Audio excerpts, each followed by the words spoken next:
Hello friends, welcome to our channel Gyansagar spoken English Warora.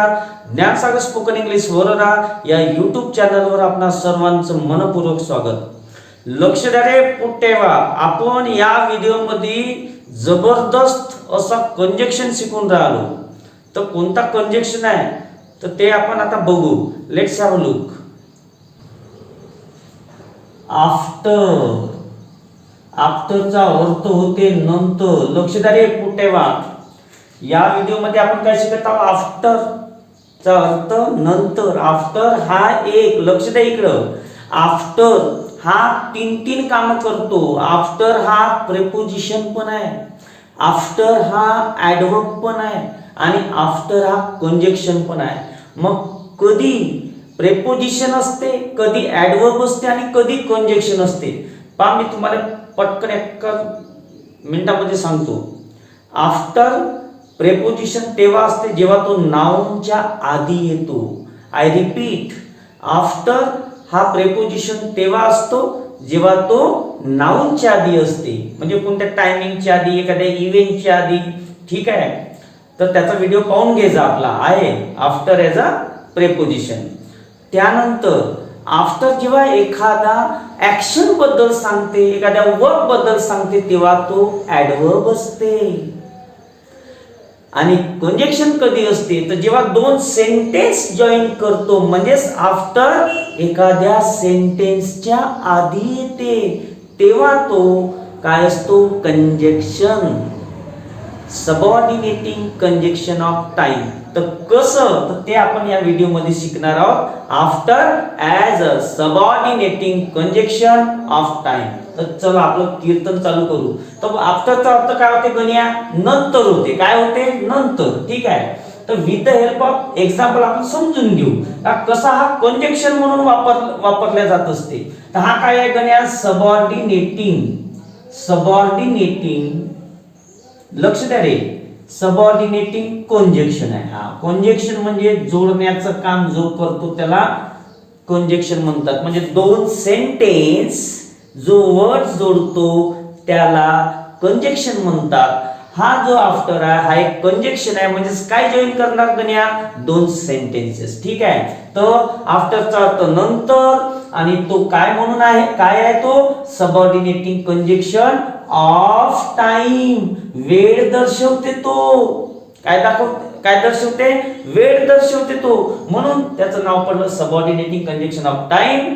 दोन events, दोन sentence, दोन clauses जोडण्याचं काम करत असते. ठीक आहे, जसं एखादा माणूस मध्यस्थी राहते, जुगाड करून देते, जोडते का? लग्न. ठीक आहे, गणी आणि शिल्पीचं लग्न जोडणारा जो असतो त्याला म्हणतो मध्यस्थी. तो कंजक्शन म्हणून काम करतो. तसंच दोन सेंटेन्स जॉईन करण्यासाठी आपण जो वर्ड यूज करतो त्याला आपण कंजक्शन म्हणतो. आणि आफ्टर हा दोन सेंटेन्स जॉईन करतो. लक्षात ठेवायचं, कधी कंजक्शन राहते गण्या? जेव्हा तो सेंटेन्सच्या आधी येते. ठीक आहे, आपण असे दोन सेंटेन्स घेऊ. लक्ष द्या रे. टॉम कम्स, टॉम येतो. लक्ष द्या, हे एक क्रिया आहे, एक सेंटेन्स आहे. Tom comes. दुसरा आहे गण्या गोज होम. गण्या गोज होम. इथं दोन क्रिया, लक्ष द्या. टॉम येतो, टॉम येतो. गण्या गोज होम, गण्या घरी जातो. आता मला असं का दोन्ही सेंटेन्स काय अलग अलग आहे? काय आहे? अलग अलग आहे. आता हे दोन सेंटेन्स मला जॉईन करायचं आहे. काय करायचं आहे? जॉईन. तर इथं दोन क्रिया आहे, एक येणे आणि एक जाणे. मला असं म्हणायचं आहे का गण्या गेल्याच्या नंतर, गण्या घरी गेल्यानंतर टॉम येतो. म्हणजे एक क्रिया इथं पहिले कोणती घडते? गण्याचं घरी जाणे. मग त्याआधी आफ्टर यूज करायचं. दोन क्रियेमध्ये जी क्रिया पहिलं घडते त्या क्रियेच्या आधी डोळे लावून आफ्टर वापरायचा. मग मला काय म्हणायचं इथं का गण्या घरी गेल्याच्या नंतर टॉम्या येतो, टॉम येतो. तर पहिली क्रिया कोणती आहे? गण्याची घरी जाणे. मग त्याच्या आधी आपण काय यूज करायचं? आफ्टर. आणि दोन्ही सेंटेन्स असे जॉईन करून टाकायचे, कंबाईन करायचे. Okay, so Tom comes, Tom येतो. कधी येतो? गण्या घरी गेल्यानंतर. म्हणजे आता जी क्रिया पहिले होते गण्याची घरी जाण्याची क्रिया जी आहे ते पहिलं होते, तर त्याच्या आधी आफ्टर, त्या धडकून आफ्टर गण्या गोज होम. ठीक आहे. टॉम कम्स, टॉम येतो आफ्टर गण्या गोज होम, म्हणजे गण्या घरी गेल्यानंतर टॉम येतो.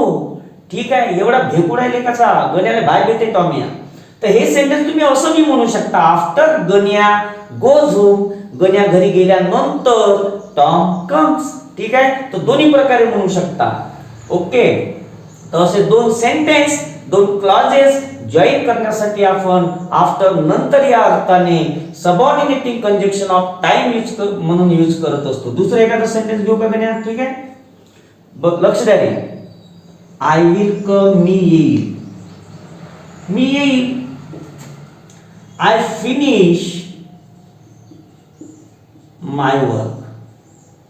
आता मला इथं दोन सेंटेन्स आहे, अलग अलग आहे. आता यांना जोडायचा आहे. ठीक आहे. तर मला काय म्हणायचं आहे, माझं काम पूर्ण केल्याच्या नंतर मी येईल, म्हणजे मी माझं काम फिनिश करेल त्यानंतर येईल. तर पहिली क्रिया कोणती आहे? काम फिनिश करणे. I finish my work. दुसरी क्रिया काय होणार? मी येईल. मी येईल हे नंतरची ऍक्शन आहे. तर पहिल्या क्रियेच्या आधी म्हणजे मी काम माझं फिनिश करेल, पूर्ण करेल, ती त्या क्रियेच्या आधी, त्या सेंटेन्सच्या आधी आपल्याला काय यूज करावं लागेल? आफ्टर. आणि नंतर जी दुसरी क्रिया घडणार आहे ते वाक्य आपल्याला लिहावं लागेल. म्हणजे कसं होणार? I will come, I will come. मी येईल. कधी येणार? कोणत्या क्रियेच्या नंतर येणार? मी काम फिनिश केल्यानंतर, म्हणजे after I finish my work. हे सेंटेन्स तुम्ही पहिलं बी घेऊ शकता. After I finish my work. After I finish my work. Sir समोरचं बोलांची सबऑर्डिनेटिंग क्लॉज आहे. जोपर्यंत मी समोरचं वाक्य नाही म्हणत तोपर्यंत लेखाचा अधुरा राहते. ओके.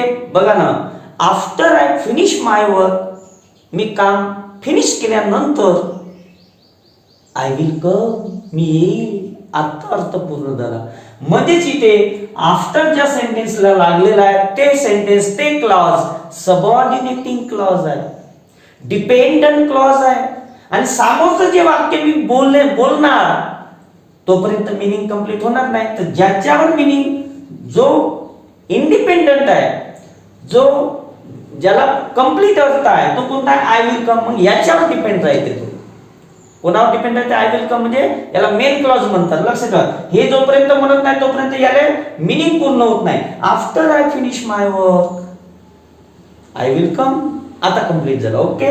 तर हे सेंटेन्स सबऑर्डिनेटिंग जो क्लॉज आहे ते पहिलं पण घेऊ शकता. After I finish my work, I will कम असं पण म्हणू शकता. ठीक आहे. तिसरं एखादं वाक्य घेऊ. The patient had died. Patient मेला होता, गेला वर्त. The patient had died. Patient मेला होता. द डॉक्टर केम. लक्ष द्या रे, गण्या लक्ष दे इथं. पेशंट मेला होता, डॉक्टर आले. मला काय म्हणायचं आहे का? पेशंट मेल्यानंतर डॉक्टर आले. पेशंट मेल्यानंतर डॉक्टर आले. म्हणजे इथं दोन क्रिया, पेशंटचं मरणे आणि डॉक्टरचं येणे. तर कोणती क्रिया पहिलं झाली? सांगण्या लवकर. पेशंट मरण्याची क्रिया. बरोबर आहे. तर त्या आधी आपल्याला काय लावावं लागेल? आफ्टर. आणि लॅटर ऍक्शन जे नंतर घडते, डॉक्टर नंतर आला, तर ते क्रिया दाखवणारं वाक्य नंतर घेऊ. ओके. तर लक्षात ठेवायचं, इथं जे पहिली क्रिया दाखवणारं सेंटेन्स आहे ते पास्ट परफेक्ट, आणि नंतर म्हणजे लॅटर ऍक्शन जे घडते ते आहे सिंपल पास्ट. म्हणजेच आता इथे आफ्टरने आपण काय जॉईन करून राहिलो? सिंपल पास्ट आणि पास्ट परफेक्ट, दोन क्लॉजेस. असे दोन क्लॉजेस की ज्यामध्ये एक क्रिया दुसरी क्रिया घडण्याच्या पूर्वी पूर्ण घडली. ओके. तर त्या क्रियेच्या आधी जी क्रिया दुसऱ्या क्रियेच्या आधी कंप्लीट घडली त्या क्रियेच्या आधी आपण after as a subordinating conjunction of time म्हणून वापरतो. तर घ्या आता कसं होणार? The doctor came. डॉक्टर आले. डॉक्टर आले. कधी आले? पेशंट दगावल्यानंतर, पेशंट मेल्याच्या नंतर. So after the patient had died. तुम्ही हे सेंटेन्स पहिलं पण घेऊ शकता. After the patient had died, patient मेल्याच्या नंतर द डॉक्टर केम, डॉक्टर आले. ओके, किंवा असं पण म्हणू शकता the doctor came after the patient had died. म्हणजे जी क्रिया पहिलं घडते त्याआधी आफ्टर वापराचं as a conjunction of time नंतर या अर्थानं. समजलं? कंजक्शन आफ्टर तेव्हा होत असते जेव्हा तो एखाद्या सेंटेन्सच्या आधी येत असते. लक्षात ठेवायचं, ठीक आहे? नाही तर लई जागरण गुप्ता होते, कन्फ्यूज होते व्यक्ती. कन्फ्यूज व्हायचं नाही, ठीक आहे? मी सांगितलं तसं आधी सीधं लक्षात ठेवतं. सेंटेन्सच्या आधी येत असेल तर काय होत असते? कंजक्शन, ठीक आहे? सबऑर्डिनेटिंग कंजक्शन ऑफ टाइम म्हणजे दोन सेंटेन्सच्या मधात दोन सेंटेन्सला, दोन ऍक्शनला, दोन क्लॉजेसला जॉईन करण्याचं काम आफ्टर करत असतो as a subordinating conjunction of time.